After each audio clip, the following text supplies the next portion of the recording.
새 코로나 변이 바이러스 오미크론이 국내에 상륙하면서 방역에 비상이 걸렸습니다. 여기다 오미크론 전파력이 델타 변이보다 많게는 5배 이상 높은 것으로 알려지면서 오미크론 감염자를 빠른 시간 안에 판별해내는 게 시급한 상황인데요. 오늘 이슈플러스에서는 코로나19 확진자 증가와 함께 오미크론 변이로 다시 관심이 높아진 국내 진단키트 업체에 대해서 이야기 나눠보겠습니다. 성장기업부 김선엽 기자 나와 있습니다. 예, 김 기자, 오미크론이 지금 국내에 상륙하면서 공포감이 감돌고 있는데 진단키트 업체들도 다시 바빠졌겠어요? 네, 맞습니다. 국내 그 백신 접종 완료율이 80%를 넘어서면서 그 높은 성장세를 보여왔던 그런 진단키트 업체들의 그런 성장세가 한풀 꺾일 것이란 전망이 지배적이었는데요. 예, 그동안은 그랬죠. 그렇죠. 근데 이제 최근에 위드 코로나가 또 시행되면서 연일 사상 최대 확진자가 쏟아지고 있는 그런 상황에서 오미크론이 이제 국내에 또 상륙하자 진단키트와 특히 염기 서열 분석 업체들이 다시 주목을 받고 있습니다. 이러한 가운데 또 여러 논란도 나오고 있거든요. 그래서 이 같은 내용을 김예원 기자가 정리했습니다. 지난달 26일 세계보건기구가 오미크론을 우려 변이로 지정한 후 코로나 진단 수요 증가에 대한 기대감이 커지고 있습니다. 겨울철 전파력이 강한 코로나19 변이 바이러스 오미크론이 등장하면서 한풀 꺾였던 진단키트 시장에 대한 관심이 다시 높아지고 있습니다. 이러한 가운데 진단키트와 진단 시약 업체들은 저마다 오미크론 변이 검출이 가능하다는 입장을 앞다퉈 내놓고 있습니다. SD 바이오센서를 비롯해 시젠, 랩지노믹스, 셀레믹스 등은 기존 제품으로도 오미크론 변이를 검사, 진단하는데 문제가 없다고 강조했습니다. 하지만 기존 코로나 진단키트로는 오미크론 변이를 특정할 수 없다는 지적들이 의료계에서 나오면서 진단 유효성에 대한 논란이 사라지지 않고 있습니다. 이러한 가운데 방역당국도 오미크론을 선별적으로 검출할 수 있는 새로운 진단키트 개발에 착수했습니다. 기존 진단키트의 한계를 인정한 겁니다. 오미크론 변이를 빠르게 확인할 수 있도록 특이 PCR 분석법을 신속하게 개발하겠습니다. 지난 11월 30일 민간 합동으로 오미크론 변이 분석 시약 개발을 위한 지원 TF를 구성하여 빠른 시일 내에 분석 시약을 개발하도록 하겠습니다. 오미크론 검출과 관련해 갑론을박이 이어지는 가운데 유전체 분석 기업들은 반짝 특수를 누리고 있습니다. 오미크론을 포함해 변이 바이러스 판별을 위해 필수적으로 거쳐야 하는 차세대 염기 서열 분석 기업의 제품 수요가 급증했기 때문입니다. 밀려가고 있다는 얘기를 들려요. 어떤 변이가 발생했는지, 그리고 이게 지금 우세종으로 가고 있는지 아니면 그냥 수그러드는지 이걸 확인하기 위해서는 아무래도 NGS를 해야 되니까 검사 건수가 많아질 수밖에 없죠. 오미크론의 출현으로 성장세가 한풀 주춤했던 진단키트 업계에 새로운 모멘텀이 생겼지만 오미크론 전용 진단키트가 정식으로 개발돼 사용 허가가 나올 때까진 지켜봐야 한다는 지적입니다. 한국경제TV 김예은입니다. 예, 그러니까 내용을 보면 진단키트 업체들은 기존 제품으로 오미크론을 잡아낼 수 있다. 이렇게 이야기를 한 반면에 정부는 새 진단키트 개발을 언급하면서 논란이 되고 있는 상황입니다.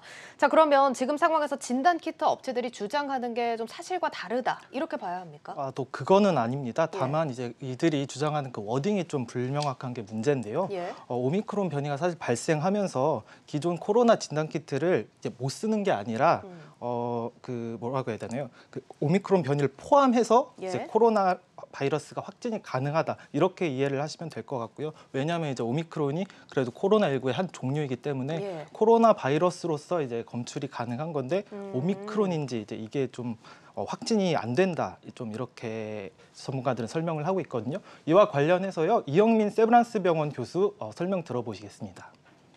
그 오미크론 변이인지를 아는 거는 아직은 불가능합니다. 단 일부 회사의 키트 같은 경우에는 오미크론 변이를 직접적으로 확인은 어렵다 하더라도 선별 정도는 가능한 것들이 좀 있습니다. 예, 그러니까 코로나 확진자가 오미크론에 감염됐는지 콕 집어서 알 수 없다 이런 얘기인데 뭐 지금 워딩의 차이가 있을 수 있겠습니다만 사실상 좀 기술적으로 한계가 있다 이렇게 봐야 하는 문제 아닙니까? 예, 맞습니다. 그래서 기존 코로나 진단에 쓰이는 그 실시간 유전자 증폭 진단 키트, 우리가 흔히 PCR 키트라고 알고 있는데요. 예. 이 키트는 이제 바이러스의 특정 유전자 2개에서 최대 4곳까지를 이제 특정적으로 타깃을 해서 예. 양성 또는 음성 여부를 알려주는 그런 역할을 하고 있는데요. 변이 발생 전에 그 최초 코로나의 경우 그 우리가 흔히 말한 E 유전자랑 RDRP 유전자에서 양성 바이러스가 검출이 됐기 때문에 네네. 이제 대부분 나왔던 그런 PCR 키트들이 이 부위들을 집중적으로 타깃을 해서 이제 개발이 됐습니다. 예. 그 나머지 이제 N과 S 유전자를 추가로 타깃으로 삼은 그런 제품은 사실 굉장히 적다고 하거든요. 우리나라 그 총 26 제품이 지금 허가를 받았는데 예. 아마 3군데가 그 S 유전자를 이제 타깃으로 했다고 합니다. 굉장히 적죠. 그러면은 이제 추가 타깃, N과 S 유전자 추가 타깃으로 삼은 제품이라면 범위가 조금 더 넓어진다는 얘기인데 여태까지는 왜 활성화가 안 됐습니까? 그러니까 N과 S 유전자는 사실 발생 발생 빈도가 높은 부위여서요. 예, 예. 이곳을 타깃으로 삼으면 사실 진단 정확도가 매우 떨어진다고 합니다. 그래서 이제 제외됐던 건데요. 예. 근데 이제 변이 바이러스가 출현하면서 좀 상황이 변화가 있겠죠. 예, 바뀐 겁니다. 그 기본적으로 변이 바이러스가 이제 나오면 차세대 염기서열, 우리가 흔히 말하는 NGS란 과정을 이제 거쳐야 되는데 예. 그래야 이제 변이 바이러스랑 이제 기존의 그 코로나 바이러스 바뀐 부분을 이제 대조를 할 수가 있거든요. 예. 또 그래야 변이 바이러스 전용 PCR 키트 개발도 가능하게 되는데 이와 관련해서 좀 추가적으로 업계 관계자 설명 들어보시겠습니다. NGS라는 이제 방식으로 몸 안에 들어온 바이러스의 전체 그 RNA 영비 서열을 분석을 해야지만 어떤 부위에 그 변이가 어떻게 생겼는지를 분석할 수 있기 때문에 지금도 뭐 오미크론 바이러스도 새로운 뭐 변이가 수십 군데씩 생겨났다고 봤잖아요. 근데 그런 거를 할 수 있으려면은 RNA 바이러스 전체 영비 서열을 분석해야 되기 때문에 NGS 방식으로 해야 된다. 네, 그래서 앞서 김예원 기자 리포트에서 보신 것처럼 그 NGS 관련 장비 수요가 이 같은 이유 때문에 지금 늘어나고 있는데요. 예. 문제는 이제 NGS 같은 경우 이게 필수지만 굉장히 시간이 오래 걸리거든요. 이제 결과가 나오는 데까지는 보통 5일 정도가 걸린다고 합니다. 예. 그래서 지금 확산세가 지금 보통이 아니잖아요. 심각한 상황인데 빠른 시간 내에 이걸 이제 잡아내야 되는 게 필수여서 이제 PCR 키트 전용 PCR 키트를 개발해야 되는데 문제는 이제 아까 말씀드린 것처럼 지금 어느 곳을 타깃으로 정해야 될지가 지금 아직 나오지가 않았다는 거거든요. 예. 현재까지 이제 나온 그 변이 바이러스 전용 키트는 기존 이제 바이러스 4종, 그러니까 알파, 베타, 감마 그리고 델타 이렇게 4종까지만 지금 나와 있는 변이 확진이 바이러스에만 가능하다고 합니다. 알겠습니다. 지금 개념이 살짝 어렵습니다만 예, 매우 좀 오미크론 어렵죠. 발생 직후부터 지금까지 이렇게 시간으로 봤을 때 5일은 훌쩍 넘은 것 같다는 생각이 드는데 오미크론 염기 서열 분석은 이미 끝나지 않았을까 싶기도 한데요. 예, 뭐 국내에서도 확진자가 또 발생했고 예. 염기 서열은 이제 검체가 확보가 됐고 해가지고요 분석은 끝난 것으로 지금 알려져 있는데요. 예. 이게 오미크론이 워낙 델타보다도 변이 그 부위가 많아가지고 그 정확한 타깃을 찾는데 상당한 좀 시간이 걸릴 수밖에 없는 그런 상황이라고 합니다. 예, 그렇군요. 뭐 지금 상황에서는 기다리는 수밖에 없을 것 같다는 생각이 드는데 또 마냥 기다리기에는 전파력이 이렇게 강하다라고 설명을 해주셨으니까 예. 언제 어디서 이렇게 확산세가 거세질지 모르는 부분 아닙니까? 그렇죠. 지금 또 겨울이어서 또 독감 위험도 있고 해서 예. 이게 또 얼마나 또 어떻게 변이가 될지 모르기 때문에 빨리 잡아야 된다는 게 이제 전문가들의 그런 경고인데요. 예. 지금 그래서 임시 방편이 있다고는 합니다. 그래서 아까 제가 말씀드린 것처럼 S 유전자를 타깃으로 하는 그런 PCR 키트가 아예 없는 게 아니라 있긴 해서 이걸 좀 사용을 한다고 하는데 기존 변이 바이러스 4종 모두 이제 이 키트를 사용해서 검사를 했을 하는군요. 때 그 S 유전자에서는 또 양성이 나왔다고 하는데 예. 어떤 한 특정 변이 바이러스에 한해서는 음성이 떴다고 하거든요. 그래서 이걸 이제 추측을 해서 예. 이거는 오미크론일 것이다라고 지금 추정을 할 수 있는 추정을 하는 거네요. PCR 단계에서는 지금 그게 최선이라고 하는데요. 자세한 내용은요. 또 이영민 교수 설명 다시 한번 들어보시겠습니다.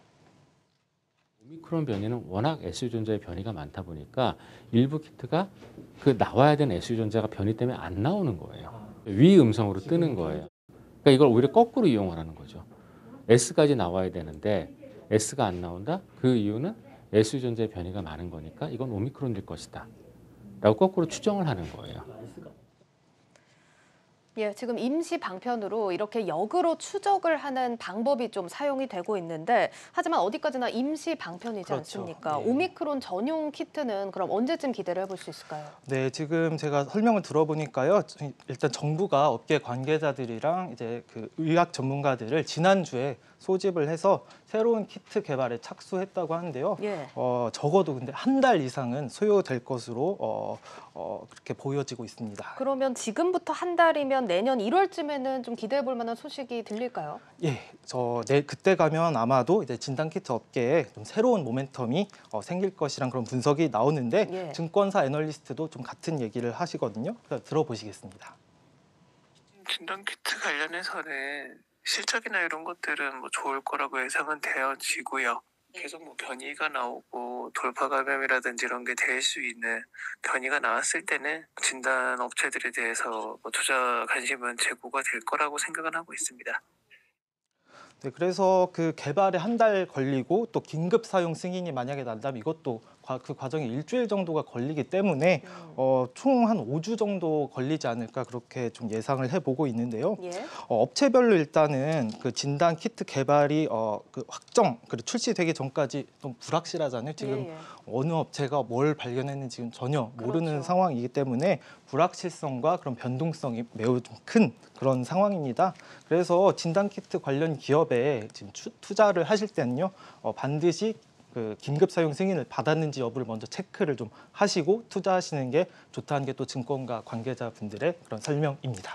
예, 지금 이렇게 혼란스러운 상황에 새로운 투자 포인트가 될 수 있을 것 같은데요. 당연히 변동성에는 주의를 하셔야겠고요. 뭐 이런 투자 측면 이외에도 우리 국민들을 위해서 하루빨리 성과에 대한 소식 들려왔으면 좋겠습니다. 성장기업부 김선엽 기자였습니다. 잘 들었습니다. 네, 감사합니다.